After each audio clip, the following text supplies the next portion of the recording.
Dr. Miller's dental office sat at the end of a quiet street, its brick facade aged but well-kept. It had been in the neighborhood for decades, a relic of the past with a reputation for gentle care. But there was one room no one ever spoke about: room 6. Laura was new to the office, fresh out of dental school and eager to prove herself.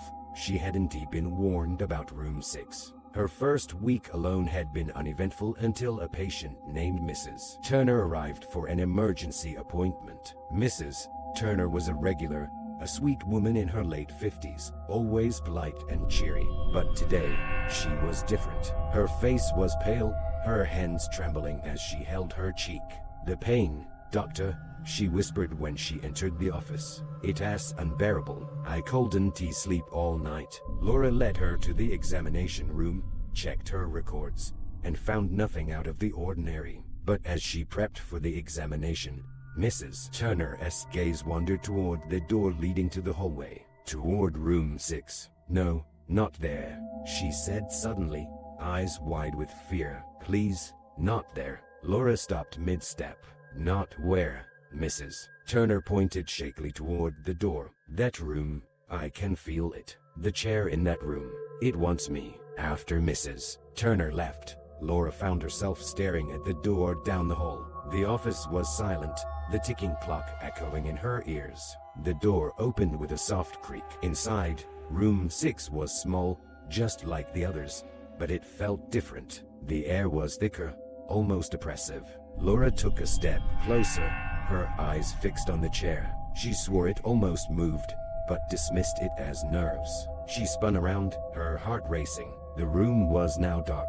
She fumbled for the light switch, but her fingers touched only cold, smooth plaster. Suddenly, she felt something at her back, a weight, pressing her forward. The sensation was so heavy, so overwhelming, she couldn't breathe. A voice, low and rasping, whispered in her ear, "Sit." She tried to scream, but no sound escaped her throat. The room seemed to tilt, spinning around her. Shadows gathered in the corners, creeping toward her. The chair pulled at her, beckoning her to sit down, to let it take her. In a daze, Laura felt herself lowering into the chair. The leather wrapped around her like a vice, tightening, holding her in place. The shadows slithered up her legs, their cold touch freezing her skin.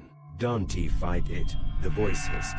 "They never do." Laura's vision blurred as the room swirled, and the pressure on her chest grew unbearable. The shadows whispered of the past, of patients who had disappeared, of those who had screamed but were never heard again. Then the drill began. It wasn't an ordinary drill.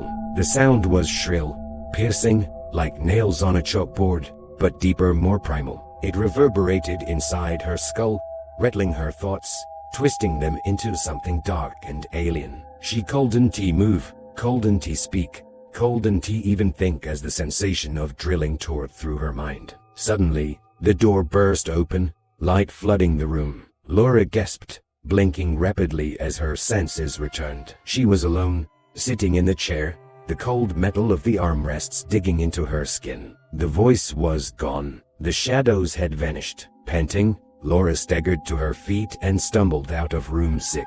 She slammed the door shut behind her, her hands shaking uncontrollably. The corridor felt safe again, like waking from a nightmare, but she knew deep down that it wasn't over. The next day, when Dr. Miller returned, Laura handed him the keys. Her face was pale, her eyes hollow. "I am leaving," she said simply. Dr. Miller nodded as if he had expected it. They all do, eventually. As Laura walked out of the office for the last time, she glanced back at room 6. The door stood ajar once more, waiting for the next victim.